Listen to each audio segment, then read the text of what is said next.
তাহলে আমরা যে কোরবানিটা করি এটার উদ্দেশ্য কি? আল্লাহ তাআলা রাজি খুশি করা। এটা আমরা কোত্থেকে পাইছি? ইব্রাহিম আলাইহিস সালামের জীবনী থেকে। আমাদের কারো উদ্দেশ্য এমন থাকে না যে আমরা গরু জবাই করে গরুর গোশত খাওয়ার নিয়তে দিতেছি, বা গরু দেশে গরু বেশি হয়ে গেছে জবাই দিয়ে এগুলাকে কমানো দরকার, এমন কোন নিয়ত থাকে আমাদের?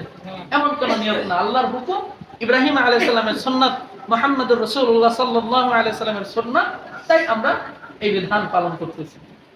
এজন্য কুরবানি এটা আমাদের এমন কোন বিষয় না। নাস্তিকরা এরা দেখবেন এই কুরবানি আসলে দেখবেন টিভি খবরেও যারা দেখেন, দেখবেন একদল আসবে এরকম যে গরু জবাই দিতেছে, গরু খাওয়া যাবে না, পশু হত্যা মহাপাপ, এমন একটা বাক্য শুরু হয় কুরবানির আগ দিয়ে। মাছও তো পশুর মধ্যে পড়ে, প্রাণীর মধ্যে পড়ে, মাছেরও তো জীবন আছে, মুরগিরও জীবন আছে, এমনকি গাছপালারও তরুণতারও জীবন আছে, আমরা বিজ্ঞানী পাইছি। তাইলে আমরা গাছ কাটে চেয়ার বানাই, সেই চেয়ারে বসে বসে তারা ফতোয়া দিতেছে পশু হত্যা মহাপাপ। এই চেয়ারও তো তাইলে একটা সময় তার প্রাণ ছিল, তাকে তো হত্যা করেই বসছি। খাইতেছে রুটি, গোশত খাইতেছে, মুরগির গোশত, চিকেন চাপ, চিকেন বিরিয়ানি, এগুলা খাইতেছে আর ফতোয়া দিতেছে পশু হত্যা মহাপাপ। আমাদের উদ্দেশ্য তো পশু হত্যা না। আমরা যখন কোরবানি দিই আমাদের হত্যা করার ইচ্ছা?